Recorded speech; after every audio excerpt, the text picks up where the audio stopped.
নমস্কাৰ আপোনালোকক স্বাগতম জনাইছোঁ অন্য এটা নতুন ভিডিঅ'ৰ মাজতে আমি আলোচনা কৰিম নতুন এটা ৰিক্ৰুটমেণ্টৰ বিষয়ে যেটো আজি পাব্লিছ কৰা হৈছে এটো হৈছে LIC life insurance corporation of India এটো ইন্সুৰেন্স কোম্পানী হয় আপোনালোকে ইয়াৰ বিষয়ে সকলোৱে অৱগত আৰু ইয়াৰ যেটো এডভাৰটাইজমেণ্ট ওলাইছে আমি এডভাৰটাইজমেণ্টখন আপোনালোকক দেখুৱাম তাৰ আগতে আমি কেইটামান কথা কওঁ যেটো কোৱালিফিকেশ্যন ইয়াৰ বিচৰা হৈছে গ্ৰেজুৱেশ্যন আপোনালোকে অকল গ্ৰেজুৱেশ্যন হলে আপোনালোকে এটো এপ্লাই কৰিব পাৰিব আৰু যেটো স্যালাৰি আছে এটো বহুত বেছি স্যালাৰি ইয়াতে আপোনালোকে মাহতে 1 লাখৰ ওপৰত পাব স্যালাৰি আৰু ভ্যাকেন্সি যেটো আছে 800 টা ভ্যাকেন্সি আছে আমি আপোনালোকক ডিটেইলছ দেখুৱাম লগতে ইয়াৰ যেটো এপ্লাই ডেট আছে এটো 16 আগষ্টৰ পৰা এপ্লাই হ'ব আৰু 16 আগষ্টৰ পৰা আপোনালোকে 8 ছেপ্টেম্বৰৰ ভিতৰতে এপ্লাই কৰিব পাৰিব ইয়াৰ যেটো এক্সাম ডেট আছে এক্সাম ডেটটো মেনশন কৰি দিছে আমি আপোনালোকক এডভাৰটাইজমেণ্টটো দেখুৱাইছো আমি এই এডভাৰটাইজমেণ্টত সকলোখিনি আমি আলোচনা কৰিম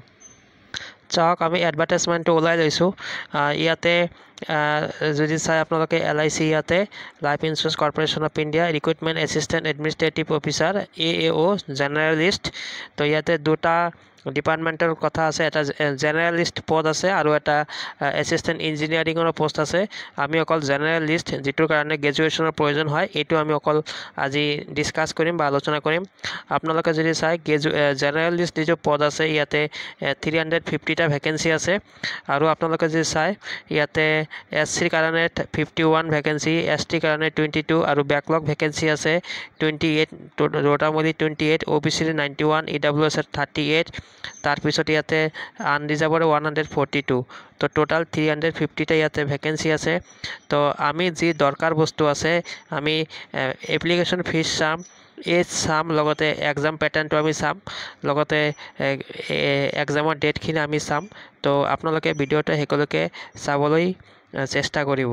তো আমি চালো প্ৰথমতে ইয়াতে কিমান ভ্যাকেন্সি আছে অলৰেডি আমি চালো ইয়াতে 350 টা ভ্যাকেন্সি আছে আৰু ইয়াৰ আপোনালোকে যদি অনলাইন স্টাৰ্ট ডেট বা এক্সামিনেশ্যন কেতিয়া আছে সেইখিনি যদি চাই আপোনালোকে ইয়াতে স্টাৰ্ট হ'ব 16 আগষ্টৰ পৰা 8 ছেপ্টেম্বৰলৈকে আপোনালোকে অনলাইন আবেদন কৰিব পাৰিব আৰু আপোনালোকৰ যেটো এক্সাম হ'ব আপোনালোকৰ দুটা এক্সাম হ'ব ইয়াতে প্ৰথমে প্ৰিলিমিনাৰী এক্সাম হ'ব আৰু মেইনছ এক্সাম হ'ব প্ৰিলিমিনাৰী এক্সামত আপোনালোকৰ 3 অক্টোবৰৰ পৰা আৰম্ভ হ'ব আৰু যেটো মেইন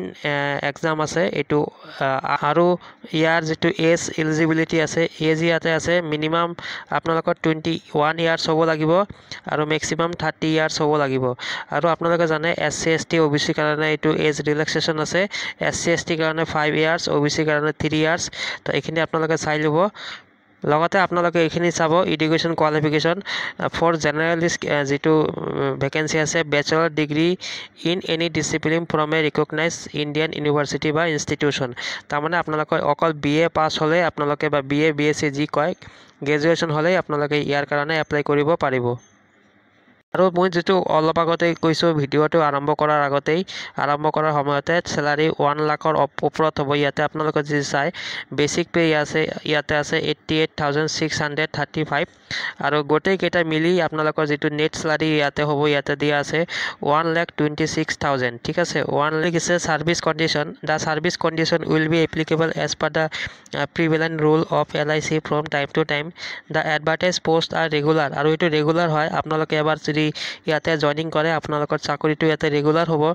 লগতে আপোনালোকক কৈছে selected candidate appointment are liable to be posted subsequently transfer anywhere in India আৰু এটো যেহেতু অল ইণ্ডিয়া বেসিছৰ এটো আপোনালোকক ট্ৰান্সফাৰ কৰিব পাৰিব বা ট্ৰান্সফাৰ কৰিব পাৰে তাৰ কাৰণে আপোনালোকে এটো মেন্টালি প্ৰিপেয়াৰ থাকিব লাগিব বুলি তাৰ পিছত যদি আপোনালোকে চাই এপ্লিকেশন ফিস অনলাইন এপ্লাই কৰাৰ সময়তে SC ST PWD ক্যান্ডিডেটৰ কাৰণে ইয়াতে অকল 85 পেমেন্ট দিব লাগিব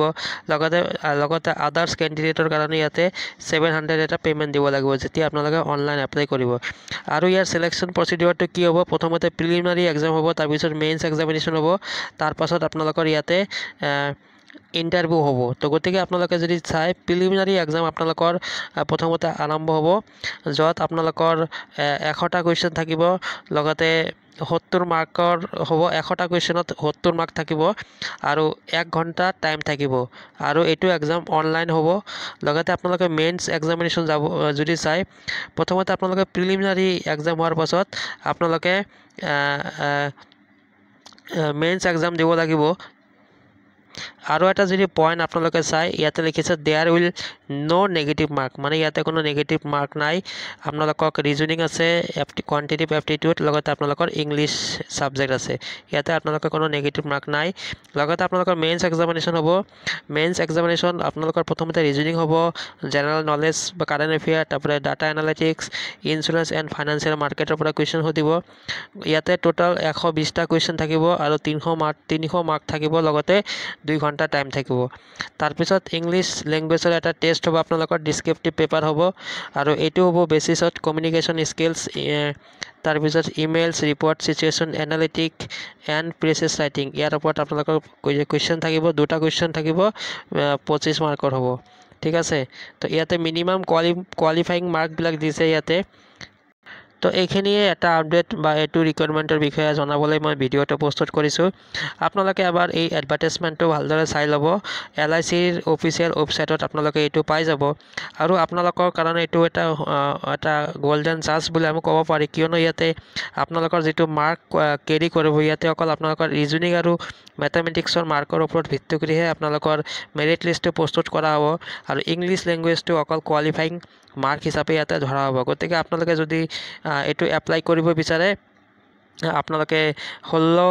অৰ্থাৎ আজিৰ পৰা